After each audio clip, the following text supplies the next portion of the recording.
नमस्कार, मैं हूं अभय श्रीवास्तव और आप देख रहे हैं सासा polity my point of view. आज चर्चा करेंगे सेकुलरिज्म के बारे में। What is secularism? क्या है सेकुलरिज्म? सेकुलरिज्म की आप परिभाषा क्या है, डेफिनेशन क्या है, ये वर्ड आया कहाँ से? तो इसकी सेकुलरिज्म को समझने के पहले हम थोड़ा सा ऐतिहासिक पृष्ठभूमि समझते हैं। 15वीं शताब्दी में यूरोपियन कंट्री में चर्च पावर पर डोमिनेट करता है, यानी राज्य सत्ता पर चर्च का प्रभाव बहुत ही ज़्यादा था। शासक वही करते थे जो चर्च डिक्टेट करते थे, यानी क्रिश्चियन धर्म के जो ये चर्च था, वो चर्च का प्रभाव बहुत ही ज़्यादा था उस समय के शासकों पर। यहाँ तक कि अगर कोई आदमी कोई अपराध किया, कोई गलती किया और उसको अगर उससे मुक्ति पानी है, यानी कोई पाप किया, तो उस पाप से बचने के लिए उसे चर्च को पैसा देना पड़ता था। पैसे देकर के उसे लेटर ऑफ इंडल्जेंस खरीदते थे। एक पेपर होता था, उस पेपर को खरीदते थे चर्च से, और वो खरीदने के बाद उन्हें मुक्ति मिल जाती थी, उस अपराध से उन्हें छुटकारा मिल जाता था, जो धार्मिक अपराध होते थे। इसे लेटर ऑफ इंडल्जेंस या हिंदी में पाप मोचन पत्र कहते हैं। पाप मोचन पत्र यानी अगर आपने कोई पाप किया है तो उसके लिए चर्च में आप पैसा दीजिए, पैसा देकर लेटर ऑफ इंडल्जेंस खरीदिए, और खरीदने के साथ ही आपको उस पाप से मुक्ति मिल जाएगी, यानी प्रभु यीशु आपको उसके लिए दंडित नहीं करेंगे। और इससे चर्च बहुत ज़्यादा पैसा कमाते थे। तो हर नागरिक कोई ना कोई गलती तो करता है, चाहे आप झूठ बोलते हो या किसी का संपत्ति हड़प लेते हो या किसी की हत्या कर देते हो या किसी को नाजायज़ तरीके से पीट देते हो, कुछ भी, कोई भी अगर गलती आपने की है और उसका पश्चाताप, उससे आपको मुक्ति तभी मिल सकती है जब आप चर्च से लेटर ऑफ इंडल्जेंस खरीदते हैं। तो बहुत दिनों तक ये प्रथा चलती रही, लेकिन मार्टिन लूथर किंग एक धार्मिक लीडर हुए, उन्होंने इसके विरुद्ध में आवाज़ उठाई। जो जर्मनी के थे मार्टिन लूथर किंग, उन्होंने इसके विरुद्ध आवाज़ उठाई, और वो आवाज़ इतनी प्रभावशाली हुई कि ईसाई भी दो भाग में विभाजित हो गए। और उसे जो मार्टिन लूथर के फॉलोअर हुए वो प्रोटेस्टेंट कहलाते हैं। प्रोटेस्टेंट इसलिए कि उन्होंने प्रोटेस्ट किया। जो ईसाई थे, क्रिश्चियन थे, क्रिश्चियनिटी उस समय क्रिश्चियन धर्म के जो चर्च थे या वहाँ के जो क्लर्गी थे, पादरी थे, वो लोग जो ये लेटर ऑफ इंडल्जेंस सेल करते थे और भी बहुत तरह के अन्याय करते थे, शासन में हस्तक्षेप करते थे, तो उसके विरुद्ध में मार्टिन लूथर ने आंदोलन चलाया और उसे रिनेसा के नाम से भी जाना गया। और उसी के बाद क्रिश्चियन धर्म भी दो भागों में विभाजित हो गया। एक जो मूल रूप से जो ऑर्थोडॉक्स थे वो कैथोलिक कहलाए, और जो थोड़ा प्रोग्रेसिव थे, जो लेटर ऑफ इंडल्जेंस खरीदने के लिए तैयार नहीं थे, जो इसका विरोध करते थे, वो उन्हें प्रोटेस्टेंट कहा गया। क्योंकि वो प्रोटेस्ट करते थे इसलिए उन्हें प्रोटेस्टेंट कहा गया। और इसी के बाद जो विभिन्न रिवॉल्यूशन हुए, उसके बाद से जो पावर था वो रिलीजियस पावर को, जो चर्च के पास था, रिलीजियस पावर स्वाभाविक है धार्मिक संस्था के पास होगी, तो धर्म को, रिलीजन को सत्ता से अलग किया गया। यानी ये बनाया गया कि रिलीजन, आप धार्मिक रूप से किसी भी धर्म का पालन करें, उसकी स्वतंत्रता आपको है, लेकिन आप सत्ता में हस्तक्षेप नहीं कर सकते हैं। यानी धर्म का काम, धार्मिक लोगों का काम धर्म का काम करना है। जो धार्मिक लीडर हैं उनका काम धर्म का काम है, वो धर्म के काम करें, उन्हें सत्ता में हस्तक्षेप नहीं करना चाहिए। तो ये जो सेपरेशन ऑफ रिलीजन फ्रॉम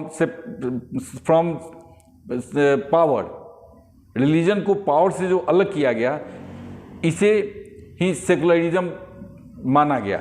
लेकिन तब ये शुरू में इसके लिए कोई सेकुलर शब्द नहीं था। अगर जब हम इसका विकिपीडिया, इंसाइक्लोपीडिया या फिर इंग्लिश डिक्शनरी का प्रयोग करते हैं, तो हम पाते हैं कि सबसे पहले 18th सेंचुरी में एक राइटर हुए हैं जो मानवाधिकारवादी भी थे, ह्यूमनिस्ट थे। उनका नाम था जिम हेरिक ने किताब लिखी और उन्होंने इसे सेकुलर का वर्ड दिया। तो सेकुलर का अर्थ होता था कि separation of power and religion, यानी पावर में जो लोग हैं, सत्ता में जो लोग हैं, उनका धार्मिक काम से अलग होने को सेकुलरिज्म माना गया।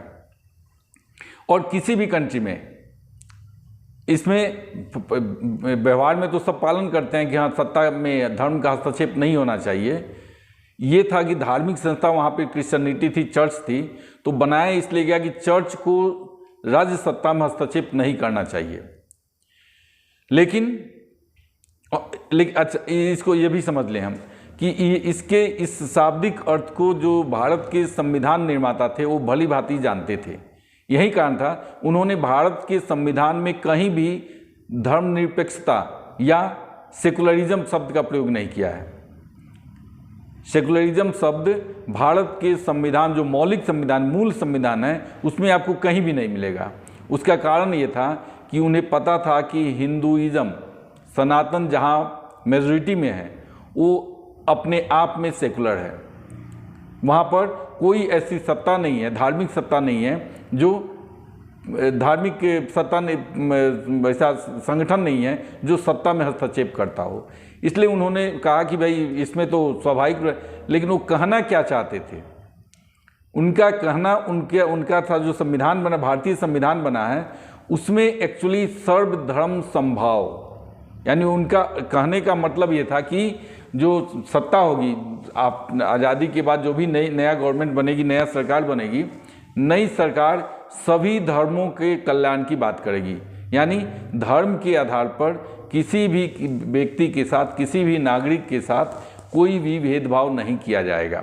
तो ये स्वाभाविक भी है कि चाहे आप हिंदुइज्म को मानते हो, क्रिश्चियनिटी को मानते हो, या आप सिख हो या पारसी हो, कुछ भी हो, जैन हो, बुद्धिस्ट हो, कोई भी धर्म व्यक्ति की व्यक्तिगत चीज़ है।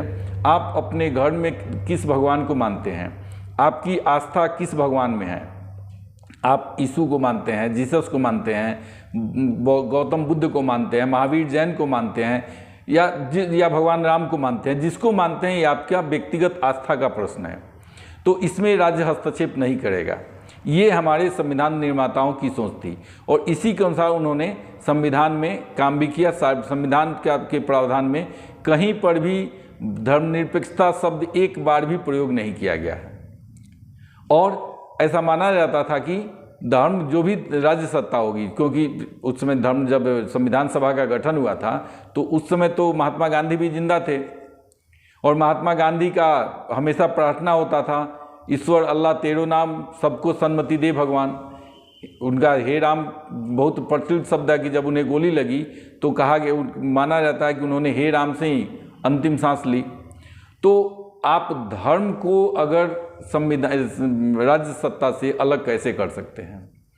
अब इसको समझते हैं। जैसा मैंने कहा कि सेकुलर शब्द का प्रयोग तो बहुत बाद में जिम हैरिक ने किया, और सेकुलर का शाब्दिक अर्थ किसी भी हालत में धर्मनिरपेक्षता नहीं हो सकती है, क्योंकि कोई भी राज्य, जब राज्य सत्ता धर्म से अलग हो जाएगी, निरपेक्ष हो जाएगी, जो हम लोग बार बार प्रयोग कर धर्मनिरपेक्ष, तो आप इसका मतलब तो अधर्मी हैं, आपकी सत्ता अधर्मी है, आप अधर्म करते हैं। क्योंकि धर्म का मतलब क्या होता है? जो भी सत्य मार्ग पर चलता है, सच्चे मार्ग पर चलता है, वो धार्मिक व्यक्ति होता है। अगर आप धर्म से निष्पक्ष हैं, या इसका एक मतलब तो ये भी है कि आप नास्तिक हैं, आपकी किसी धर्म में आस्था नहीं है। किसी धर्म में आस्था नहीं होना ये नास्तिक का होता है, और नास्तिक हैं तो इसका मतलब है कि आप कोई भी अधर्म कर सकते हैं। अगर समाज डरता है किसी बात से, तो क्यों डरता है? कोई भी गलत काम नहीं करता है। जो बहुत सारे, जो मेजॉरिटी क्रिमिनल माइंडेड लोगों की बात छोड़ दीजिए, लेकिन बहुत सारे ऐसे लोग हैं जो धर्म के कारण उन्हें लगता है कि अगर कुछ गलत करेंगे तो हमें बाद में गॉड के सामने, परमेश्वर के सामने जवाब देना पड़ेगा, इसलिए वो गलत काम नहीं करते हैं।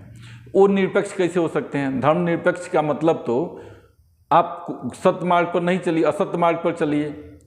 तो ये जो शब्द है हिंदी में, इसका जो ट्रांसलेशन है वो पहली बात तो वही गलत है। धर्मनिरपेक्ष, कोई भी राज्य सत्ता जिस दिन धर्मनिरपेक्ष हो जाएगी, वो राज्य सत्ता अपनी ही जनता पर अत्याचार करने लगेगी। जैसे मुगलों का शासन था, मुगलों का शासन में औरंगजेब अपने ही जनता पर अत्याचार किया करता था, जिस पर वो शासन करता था उन्हीं को मरवाता था।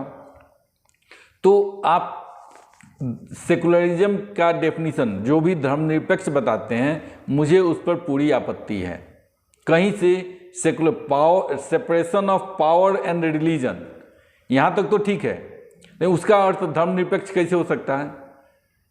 आप सेकुलरिज्म का अर्थ अगर जानना है तो मेरे हिसाब से उसके जब सर्वधर्म समभाव, जो सनातन का भी मूल मंत्र, सनातन का आधार, जैसे मैंने अपने लगभग प्रत्येक जो धार्मिक आधार ये पर जो मेरा वीडियो होता है उस पर मैंने कहा कि वसुधैव कुटुंबकम, प्राणी मात्र का कल्याण, प्रत्येक जीव का कल्याण हो।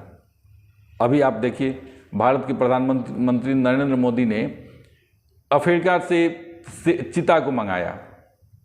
चीता सबको पता है कि वो मांसाहारी है, लेकिन इकोसिस्टम को बैलेंस करने के लिए उसकी भी आवश्यकता पड़ती है, जंगल में वो भी चाहिए।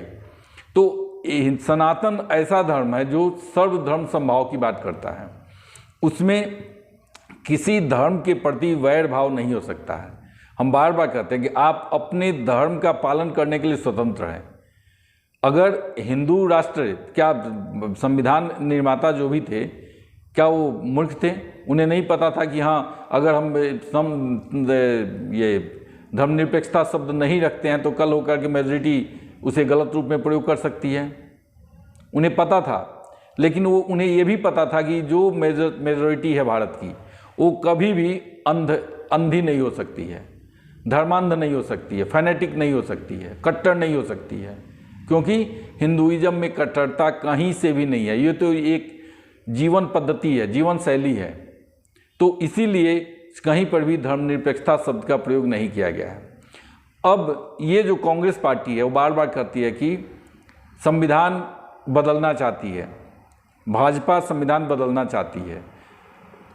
उसके एक बड़े नेता हैं शशि थरूर, उन्होंने 2019 के पहले कहा था कि अगर 2019 में मोदी सरकार, भाजपा सरकार फिर आ गई तो भारत की संविधान बदल दी जाएगी।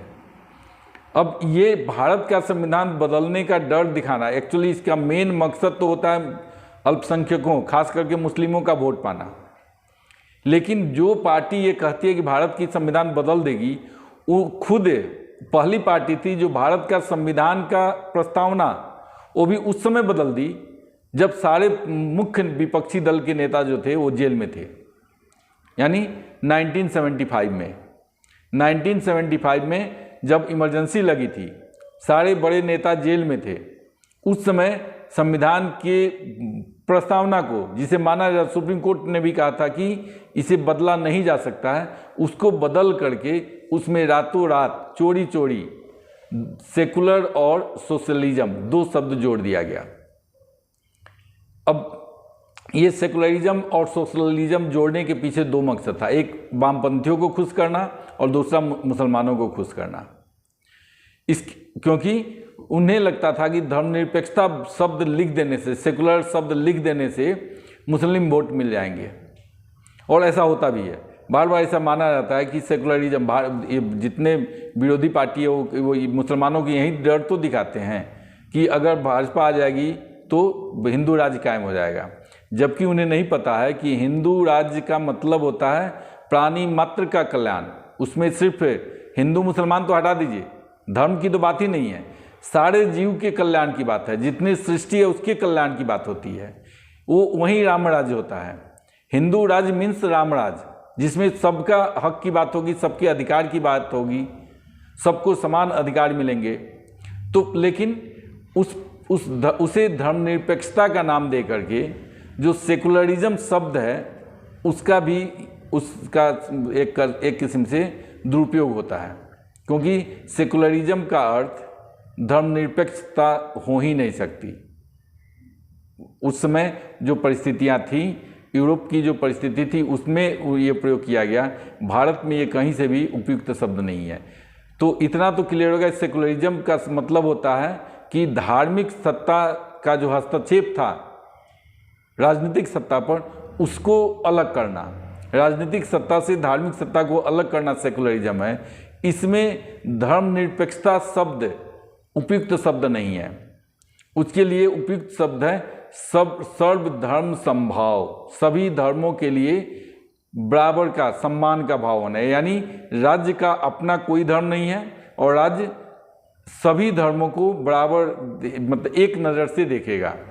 लेकिन अगर ऐसा है तो क्या भारत में, भारत की बात करते हैं, तो क्या भारत सचमुच धर्मनिरपेक्ष है?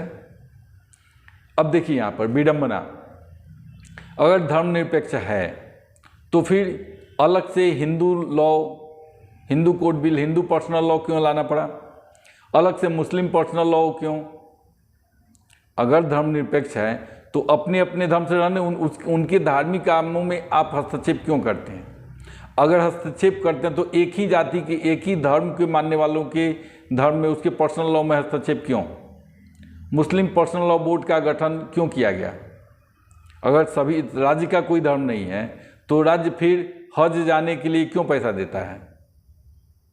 या तो सबको दे, क्योंकि राज्य का तो कोई धर्म नहीं है, उस राज्य की नज़र में सभी धर्मावलंबी बराबर हैं, तो जो भी राज्य से सुविधा मिलनी चाहिए वो भारतीय नागरिक को मिलनी चाहिए, न कि किसी धर्म के अनुयायी को, उसके फॉलोअर को। चाहे आप क्रिश्चियनिटी को मानते हो या हिंदुइज्म को या इस्लाम को, सबको सुविधा मिलनी चाहिए। और इसमें मैं उल्टा नरेंद्र मोदी की सरकार को मैं इसका क्रेडिट देता हूँ। उन्होंने जो, जैसे मान लीजिए वो आयुष्मान योजना लाए, तो आयुष्मान योजना किसी धर्म से संबंधित नहीं है, सबके लिए है वो, चाहे वो हिंदू हो, मुसलमान हो, क्रिश्चियन हो, जो भी गरीब हैं उन्हें मुफ्त 5 लाख तक का इलाज का पैसा मिलता है, उनका 5 लाख तक का इलाज फ्री है। तो ये सारे धर्मों के लिए, इसमें कोई भी धर्म आड़े नहीं आता है। वैसे ही घर बनाया गया और भी जो भी सुविधाएं दी जाती हैं, तो धर्म के आधार पर राज्य भेदभाव नहीं करता है, तो स्वाभाविक। लेकिन अगर आप कुछ पर्सनल लॉ बनाते हैं, मुसलमानों के लिए अलग से सुविधा देते हैं या किसी और धर्म के लिए अलग से सुविधा देते हैं, फिर आपकी धर्मनिरपेक्षता कहाँ चली जाती है? तो ये कांग्रेस पार्टी और दूसरे जो विपक्षी दल हैं, सच पूछिए तो धर्मनिरपेक्षता को बेचते हैं। और ये इसलिए बेचते हैं क्योंकि धर्मनिरपेक्षता का डर दिखा करके ये इसलिए बेचते हैं ताकि हिंदू राज्य का डर दिखा करके मुसलमानों का वोट लिया जा सके। लेकिन इस बार गुजरात के चुनाव में मुसलमानों ने भी नरेंद्र मोदी को बढ़ चढ़ के वोट दिया। और अब मुझे लग रहा है कि धीरे धीरे अब लोग समझने लगे हैं कि सेकुलरिज्म का अर्थ धर्मनिरपेक्षता नहीं होती है। और जो सरकार एक्चुअली, जो अभी की भारतीय जनता पार्टी की सरकार है, या योगी की सरकार हो या मोदी की सरकार हो, ये एक्चुअल में धर्मनिरपेक्ष है, ये एक्चुअल में वास्तव में सेकुलर है। और यही धर्म, यही सर्वधर्म संभाव है। और जो सबका साथ सबका विकास का जो नाम नरेंद्र मोदी ने दिया है, एक्चुअली ये सेकुलरिज्म है। सेकुलरिज्म का अर्थ जो भी धर्मनिरपेक्ष बताते हैं वो कंप्लीटली पूर्णतः गलत बोलते हैं। और ये ऐसा, ये भी समझ लीजिए, ये सेकुलरिज्म शब्द भी सिर्फ भारत के संविधान में लिखा गया है और उसी का फॉलो करते हुए नेपाल ने भी अपने संविधान में धर्मनिरपेक्ष शब्द जोड़ दिया। तो इसमें ध्यान दीजिए कि जहाँ जहाँ सनातनी मेजॉरिटी में है, बहुसंख्यक में है, वहाँ पर उन्हें धर्मनिरपेक्ष होने का कीड़ा काटता है। अब सोचिए, धर्मनिरपेक्ष कैसे कोई व्यक्ति धर्मनिरपेक्ष हो सकता है? धर्म, अगर उस किसी व्यक्ति के जीवन से धर्म को हटा दिया जाए तो अधर्मी है। क्या आप अधर्मी कहलाना पसंद करते हैं? जब आप खुद के लिए अधर्मी, विधर्मी शब्द का प्रयोग सुनना पसंद नहीं करते हैं, तो फिर अपने देश के लिए, अपने राज्य के लिए अधर्मी कैसे? भारत कैसे अधर्मी हो सकता है? नेपाल कैसे अधर्मी हो सकता है? तो इसलिए सेकुलरिज्म का जो भी अर्थ लोग लगाते हैं, मेरी उस पर आपत्ति है। और मैं चाहता हूं कि अगर आप इससे सहमत हैं, मेरे इस डेफिनेशन से सहमत हैं, तो इस वीडियो का प्रचार प्रसार करके लोगों में पहुंचाएं, ताकि लोगों को सेकुलरिज्म का अर्थ धर्मनिरपेक्षता नहीं होती है। राज्य का कोई धर्म नहीं होना चाहिए, लेकिन राज्य धर्मनिरपेक्ष नहीं हो सकता है। धर्मनिरपेक्ष का मतलब होता है राज्य नास्तिक हो गया। राज्य नास्तिक नहीं होता, राज्य को तो धर्म पर ही चलना है, क्योंकि जो राज्य धर्म पर चलते हैं वही सही काम, वही जनता कल्याण की बात करेंगे। लेकिन हाँ, धर्म के आधार पर अपने जनता में भेदभाव नहीं होना चाहिए, ये हो सकता है। तो अगर अच्छा लगता हो तो इसको फैलाइए, नहीं अगर आपकी इसमें कोई असहमति है तो कमेंट बॉक्स में लिख कर भेजिए, हम उसका जवाब देंगे। आज के लिए बस इतना ही, धन्यवाद।